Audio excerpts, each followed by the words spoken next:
Chathannoor government higher secondary സ്കൂളിന് സമീപം പ്രവർത്തിക്കുന്ന ഓറിയന്റൽ റോക്ക് പ്രൊഡക്റ്റ് എന്ന കമ്പനിയുടെ ക്വാറിക്കെതിരെ നടപടി സ്വീകരിക്കുന്നില്ലെങ്കിൽ മന്ത്രി എം.പി. രാജേഷിന്റെ ഓഫീസിന് മുന്നിൽ ഉപവാസ സമരം നടത്തുമെന്ന് തിരുവറ്റിക്കോട് 17-ാം വാർഡ് ബി.ജെ.പി. കമ്മിറ്റി ഭാരവാഹികൾ കൂറ്റനാട് നടത്തിയ വാർത്താ സമ്മേളനത്തിൽ അറിയിച്ചു. കഴിഞ്ഞ ദിവസം പകൽ 3 മണിക്ക് പടിഞ്ഞാറക്കരപ്പടി ശിവശങ്കരന്റെ ഒഴുത്ത് വീടിന് സമീപം വലിയൊരു പാറക്കല്ല് വന്ന് പതിച്ചതോടെ ക്വാറിയുടെ ചുറ്റും താമസിക്കുന്ന 50ഓളം കുടുംബങ്ങൾ ഭീതിയിലാണ്. 2000-ൽ പരം കുട്ടികൾ പഠിക്കുന്ന ചാത്തന്നൂർ ഗവൺമെന്റ് ഹൈസ്കൂൾ വിദ്യാർത്ഥികളും അധ്യാപകരും രക്ഷിതാക്കളും ആശങ്കയിലാണ്. മക്കളും പേരമക്കളും ഉൾപ്പെടെ 11 പേർ താമസിക്കുന്ന വീട് തൊട്ടടുത്താണ് ഉഗ്രസ്വർണ്ണത്തിൽ കല്ല് പതിച്ചത്. ഭാഗ്യത്തിലാണ് എല്ലാവരും രക്ഷപ്പെട്ടതെന്ന് പടിഞ്ഞാറക്കരപ്പടി ശിവശങ്കരനും ഭാര്യ വേശുവും പറഞ്ഞു.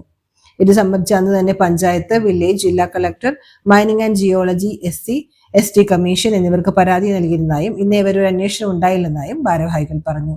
എല്ലാ മാനദണ്ഡങ്ങളും ലംഘിച്ചുകൊണ്ടാണ് വർഷങ്ങളായി ക്വാറി പ്രവർത്തിക്കുന്നത്. ക്വാറിക്കെതിരെ പരാതി നൽകുന്നവരെ നിശബ്ദരാക്കുന്ന തരത്തിലാണ് കമ്പനി പ്രവർത്തിക്കുന്നത്. ജീവനും സ്വത്തിനും സുരക്ഷ നൽകാൻ തദ്ദേശ സ്വയംഭരണ വകുപ്പ് മന്ത്രി തന്നെ ഉടൻ ഇടപെടണം. മന്ത്രി ഇടപെടുന്നില്ലെങ്കിൽ കൂറ്റനാട് മന്ത്രിയുടെ ഓഫീസിന് മുന്നിൽ ഉപവാസ സമരം നടത്തുമെന്ന് booth committee president VG Prashanth, NV Arun, PP Sivasankaran, AP Veshu എന്നിവർ അറിയിച്ചു. കെട്ടിടത്തിന്റെ ഉദ്ഘാടനം കഴിഞ്ഞു. ആ കെട്ടിടത്തിന് എന്തൊരു ഉറപ്പാണ് നമുക്ക് നൽകാൻ വേണ്ടി സാധിക്കുക? ഇത്തരത്തിലുള്ള ക്ലാസ് നടക്കുന്ന കാരണം കൊണ്ട് മറ്റേ ജനങ്ങളായി തെരഞ്ഞെടുത്തുള്ള ജനപ്രതിനിധി ജനങ്ങളുടെ നികുതി പണം കൊണ്ട് ഉണ്ടാക്കിയിട്ടുള്ള ആ കെട്ടിടത്തിന് എന്ത് ഉറപ്പാണ് നമുക്ക് നൽകാൻ വേണ്ടി പറ്റുക? ഇത്തരത്തിലുള്ള വലിയ ക്ലാസ് നടക്കുന്ന കാരണം കൊണ്ട് ഈ പറഞ്ഞ പോലെ ഈ വിഷയത്തിൽ ഇപ്പോ എല്ലാ തരത്തിലുള്ള മാനദണ്ഡങ്ങളെ കാറ്റി പറത്തിയിട്ടാണ് ഇപ്പൊ കൂടി പ്രവർത്തിച്ചുകൊണ്ടിരിക്കുന്നത്. ഒന്നാമത്തെ കാര്യം. രണ്ടാമത്തെ കാര്യം, ഈ വിഷയം വേടപ്പ വീട്ടിലേക്ക്, പ്രദേശത്തെ വീട്ടിലേക്ക് പാറക്കഷ്ണം ചിതറിത്തടിച്ചിട്ടുണ്ടായ ആ ഒരു സംഭവത്തില് അതിന് തൊട്ടടുത്ത മണിക്കൂറുകൾ നമുക്ക് കോള് വരിക. നമ്മൾ ആ വിഷയത്തിൽ പ്രസ്താവന ആക്കി. തിരുവനന്തപുരം പഞ്ചായത്തിന് 17-ാം വാർഡ് കമ്മിറ്റി അധികൃത പാർട്ടിയുടെ പേരിൽ ഞങ്ങൾ ഈ വിഷയത്തിൽ ശക്തമായിട്ടുള്ള സമര പരിപാടികളുമായിട്ട് മുന്നോട്ട് പോകാമെന്ന നിലയ്ക്ക് നമ്മൾ ഒരു സ്റ്റാൻഡ് നമ്മൾ എടുത്തു. അതിന്റെ പോസ്റ്റർ ഇറങ്ങിയിട്ട് മണിക്കൂറുകൾക്കുള്ളിൽ ഞാൻ ഉൾപ്പെടെയുള്ള ആൾക്കാർക്ക് ഓരോടെ ആളുകൾ വിളിക്കുക. എന്ത് വേണമെങ്കിൽ ചെയ്യാം, എങ്ങനെ വേണമെങ്കിൽ കാണാം, ആ കുടുംബത്തിനോട് സംസാരിച്ച് ഈ വിഷയം സെറ്റിൽമെന്റ് ചെയ്യണം എന്നാവശ്യപ്പെട്ടു.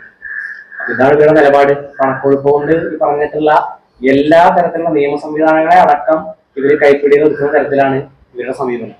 ഇവരുടെ മുന്നോട്ട് പോക്ക് അങ്ങനെയാണ്. നമ്മൾ പരാതി കൊടുക്കുകയാണെങ്കിൽ പോലും പരാതി ആരെന്നെ ഏൽപ്പിക്കുകയും ചെയ്യാൻ വക്കീലിനെ പോലും വിലക്ക് വാങ്ങാനുള്ള ശേഷി നിലവിൽ പുറത്ത് കൂരുടെ ഉടമകൾക്കുണ്ട്. അപ്പൊ ഇത്തരത്തിലുള്ള വലിയൊരു ടീമിനോടാണ് ഈ പാവപ്പെട്ട ജനങ്ങള് സമരം ചെയ്യുന്നത്, പ്രതിഷേധിക്കുന്നത്.